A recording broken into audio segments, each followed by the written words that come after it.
The Allies of Humanity by Marshall Varn Summers. First briefing. The extraterrestrial presence in the world today. It is a great honor for us to be able to present this information to all of you who are fortunate enough to hear this message. We are the Allies of Humanity. This transmission is being made possible by the presence of the unseen ones, the spiritual counselors who oversee the development of intelligent life both within your world and throughout the greater community of worlds. We are not communicating through any mechanical device, but through a spiritual channel that is free from interference.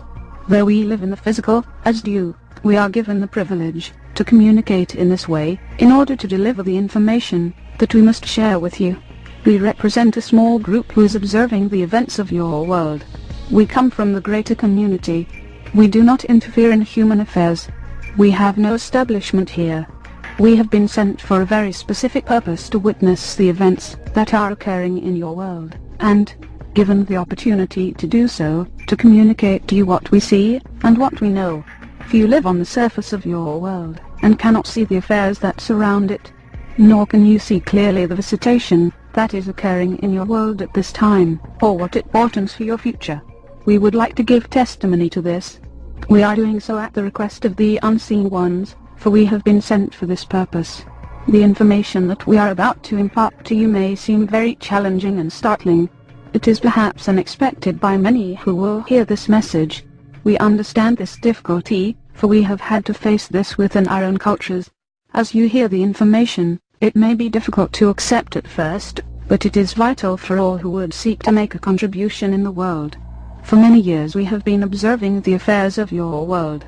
We seek no relations with humanity. We are not here on a diplomatic mission. We have been sent by the unseen ones to live in the proximity of your world, in order to observe the events we are about to describe.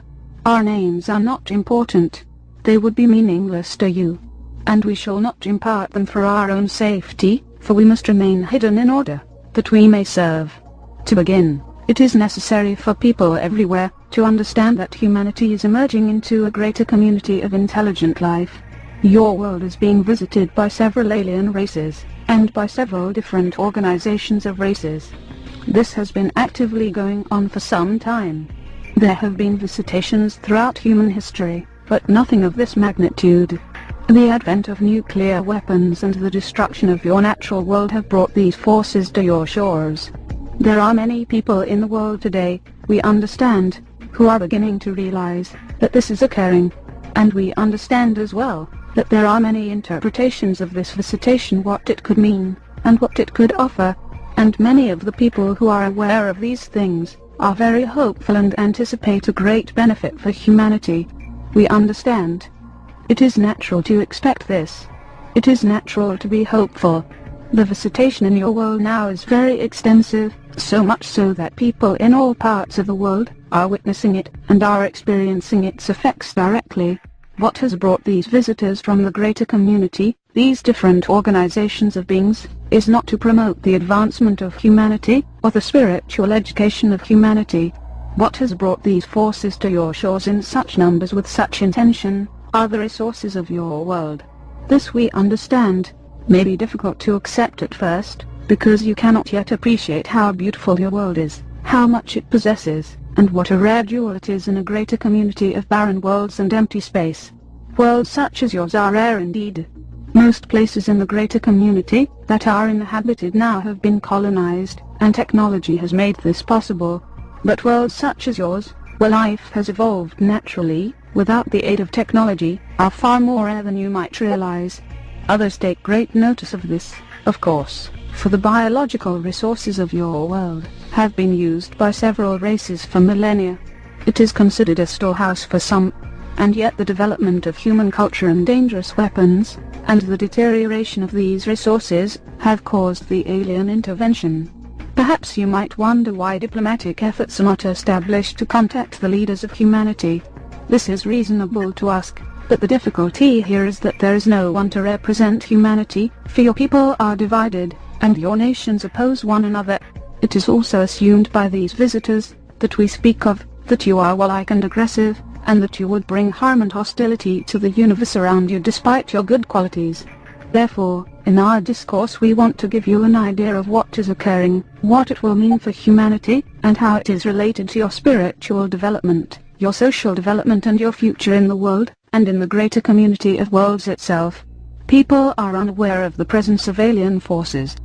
Unaware of the presence of resource explorers, of those who would seek an alliance with humanity for their own benefit. Perhaps we should begin here, by giving you an idea of what life is like beyond your shores, for you have not journeyed afar, and cannot account for these things yourself. You live in a part of the galaxy that is quite inhabited.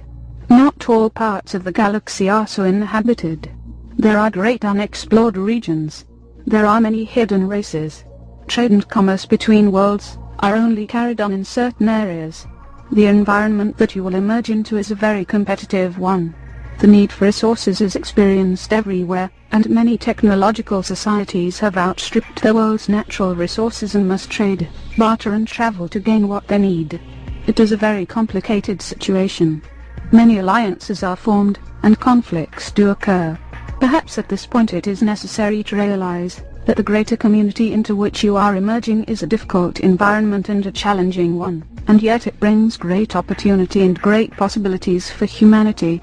However, for these possibilities and these advantages to be realized, humanity must prepare and come to learn what life in the universe is like. And it must come to understand what spirituality means within a greater community of intelligent life. We understand from our own history that this is the greatest threshold that any world will ever face. It is not something, however, that you can plan for yourself. It is not something that you can design for your own future. For the very forces that would bring the greater community reality here are already present in the world. Circumstances have brought them here. They're here. Perhaps this gives you an idea of what life is like beyond your borders. We do not want to create an idea that is fearful, but it is necessary for your own well-being, and for your future, that you have an honest appraisal, and can come to see these things clearly. The need to prepare for life in the greater community, we feel, is the greatest need there is in your world today. And yet, from our observation, people are preoccupied with their own affairs, and their own problems in their daily lives. Unaware of the greater forces that will change their destiny and affect their future. The forces and groups who are here today represent several different alliances. These different alliances are not united with each other in their efforts. Each alliance represents several different racial groups who are collaborating for the purpose of gaining access to your world's resources and maintaining this access. These different alliances are, in essence, competing with each other, though they are not at war with one another. They see your world as a great prize, something they want to have for themselves. This creates a very great challenge for your people, for the forces who are visiting you not only have advanced technology, but also strong social cohesion, and are able to influence thought in the mental environment. You see, in the greater community, technology is easily acquired, and so the great advantage between competing societies is the ability to influence thought. This has taken on very sophisticated demonstrations. It represents a set of skills that humanity is only beginning to discover. As a result, your visitors do not come armed with great weapons, or with armies, or with armadas of vessels.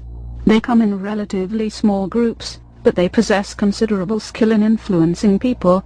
This represents a more sophisticated and mature use of power in the greater community. It is this ability that humanity will have to cultivate in the future, if it is to contend with other races successfully. The visitors are here to gain humanity's allegiance,